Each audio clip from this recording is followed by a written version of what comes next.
रात के करीब 12:30 बजे होंगे।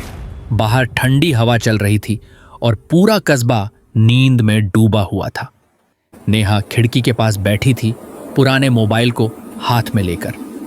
हर रात की तरह आज भी वो उसी कॉल का इंतजार कर रही थी। एक कॉल जो हर बार ठीक 12:30 पर आती थी और उधर से सिर्फ आती थी हवा की आवाज, कभी कोई शब्द नहीं। उसकी कांपती उंगलियां मोबाइल के स्क्रीन पर रुकीं। 12:30 हुए ही थे कि फोन चमक उठा। स्क्रीन पर वही नंबर, वही अनजान कॉलर। नेहा ने डरते डरते फोन उठाया। हेलो, कौन है? कुछ नहीं, सिर्फ सांसों की आवाज, जैसे कोई बहुत पास खड़ा हो। उसका गला सूख गया। उसने फिर कहा, कौन है तुम? बोलो। सन्नाटा, फिर बहुत हल्की सी सरसराहट और उसके बाद एक टूटी सी आवाज, नेहा। नेहा ने झटके से फोन काट दिया। दिल धड़क रहा था। उसने फोन नीचे रखा और सांस संभालने की कोशिश की।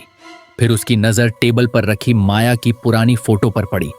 फोटो नीचे गिरी हुई थी और शीशे पर किसी ने उंगली से एक नंबर लिखा था, वही नंबर जिससे कॉल आई थी। नेहा का शरीर ठंडा पड़ गया। वो कुर्सी पर बैठ गई। उसकी आंखों में आंसू आ गए। माया उसकी सबसे करीबी दोस्त थी। 6 महीने पहले अचानक गायब हो गई थी। पुलिस ने कहा शायद खुद चली गई होगी या भाग गई होगी किसी के साथ, पर नेहा जानती थी माया कभी ऐसा नहीं कर सकती। अगली सुबह नेहा सीधा पुलिस स्टेशन गई, लेकिन वहां उसे बस एक इंसान ने ध्यान से सुना, आरव, एक प्राइवेट इन्वेस्टिगेटर जो पहले पुलिस में था। उसने नेहा से कहा, तुम बताओ क्या हो रहा है? नेहा बोली, हर रात 12:30 पर मुझे कॉल आता है। नंबर अनजान होता है, पर आवाज मुझे लगता है वो माया की है। आरव ने पूछा, कॉल रिकॉर्ड किया है? नेहा ने सिर हिलाया और मोबाइल निकाला। सुनो ये। उसने रिकॉर्डिंग चलाई। फोन में वही हवा की आवाज थी, फिर बहुत हल्की टूटी फूटी आवाज, नेहा। आरव कुछ देर सुनता रहा, फिर बोला, क्या तुम्हें पक्का लगता है ये माया की ही आवाज है? नेहा ने कहा, हाँ, मैं उसकी आवाज पहचानती हूं। आरव ने गहरी सांस ली। माया कहाँ रहती थी? नेहा बोली, कस्बे के किनारे पुराना घर है, पुलिस ने सील कर दिया था। आरव ने कहा, आज रात वहीं चलेंगे। शाम होते होते दोनों उस पुराने घर के सामने खड़े थे। सूरज ढल चुका था और घर पूरी तरह अंधेरे में डूबा था। दरवाजा पुराना लकड़ी का था, उस पर जंग लगा ताला लटक रहा था। नेहा बोली, पुलिस ने यही ताला लगाया था। आरव झुककर कुंडी देखता है। यह ताला पुराना नहीं है, इसे हाल ही में खोला गया है। नेहा के पैर कांप गए। मतलब कोई यहां आया था? आरव ने धीरे से दरवाजा खोला। अंदर घुप अंधेरा, दीवारों पर जाले, टूटा फर्नीचर और कमरे के बीच में एक बड़ा आईना। आईने पर हल्की धूल थी, लेकिन उस पर कुछ उकेरा हुआ था।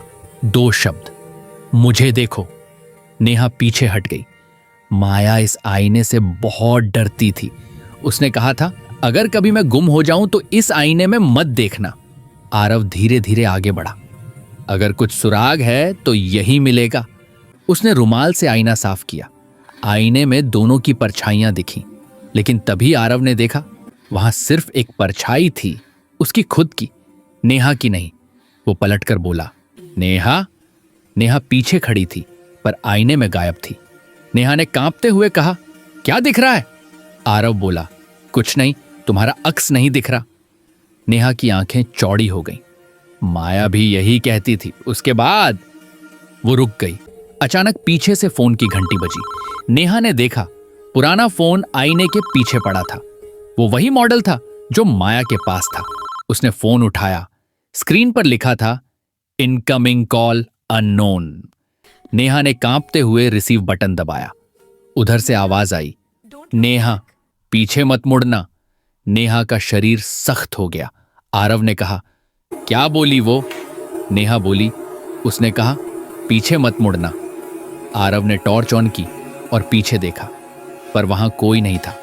फर्श पर बस एक पुरानी फोटो गिरी हुई थी। उस फोटो में माया थी और उसके साथ नेहा भी, पर फोटो के कोने पर एक और चेहरा था, धुंधला लेकिन साफ दिखता हुआ। वो आरव का ही चेहरा था। नेहा ने फोटो उठाई। ये कैसे हो सकता है? तुम तो तब इस शहर में थे भी नहीं। आरव कुछ नहीं बोला। उसकी नजर फोटो से हट नहीं रही थी। फोटो के पीछे एक तारीख लिखी थी, वही दिन जिस दिन माया गायब हुई थी। आईना फिर से धुंधला होने लगा। आईने में अब 2 परछाइयां दिखी, नेहा और माया की, और दोनों की नजरें आरव पर टिकी थीं। नेहा ने चीखने की कोशिश की, लेकिन आवाज नहीं निकली। आईने में माया मुस्कुरा रही थी। धीरे धीरे उसके होंठ हिले। अब तेरी बारी है। अचानक आईना जमीन पर गिरा और टुकड़ों में बिखर गया। नेहा ने नीचे देखा।